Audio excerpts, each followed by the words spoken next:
ಇದು ಬಹುಪಾಲು ಎಲ್ಲ ಹೆಣ್ಣು ಮಕ್ಕಳಿಗೂ ಇರುವ ಕಾಯಿಲೆ.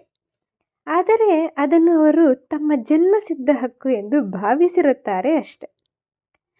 ಅವರುಗಳಿಗೆ ಈ ಹಬ್ಬ ಆಚರಣೆ ಅಂತ ಬಂದರೆ ಮೊದಲು ತಲೆನೋವು ತರಿಸುವ ವಿಚಾರ ಅಂದರೆ ಇದೆ.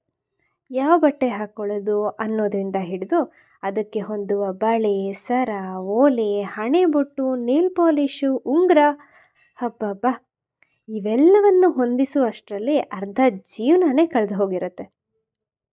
ಇದನ್ನೆಲ್ಲ ಹೊರತುಪಡಿಸಿ ಮುಖದ ಅಂದ ಹೆಚ್ಚಿಸಲು ಒಂದಷ್ಟು ಪ್ರಯಾಸ ಪಡಬೇಕು. ಹಾಗೆಂದು ಮುಖ ಅಂದವಾಗಿಲ್ಲ ಎಂಬುದೇನೂ ಅಲ್ಲ. ಇಷ್ಟೆಲ್ಲ ಮುತುವರ್ಜಿ ವಹಿಸಿ ತಯಾರಾಗುವ ಹೆಣ್ಣು ಮಕ್ಕಳನ್ನು ನಿಜಕ್ಕೂ ನಿಸ್ವಾರ್ಥಿಗಳು ಎಂದೇ ಕರೆಯಬೇಕು. ಏಕೆ ಎಂದು ಕೇಳುತ್ತೀರಾ? ಅಷ್ಟೆಲ್ಲ ಸಮಯವನ್ನು ಹಣವನ್ನು ಖರ್ಚು ಮಾಡಿ ತಯಾರಾಗುವ ಅವರು ಕಾಣುವುದು ಮಾತ್ರ ಪರರ ಕಣ್ಣಿಗೆ.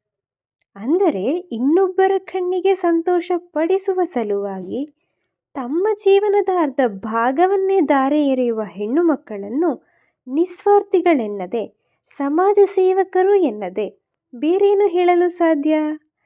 ಅಂತಹ ನಿಸ್ವಾರ್ಥ ಮನಸ್ಸಿನ ಗೆಳತಿಯರು ನಾಳೆಯ ಸಮಾಜ ಸೇವೆಯನ್ನು ಕುರಿತು ಮಾತಿಗೆ ಶುರು ಮಾಡಿದರು.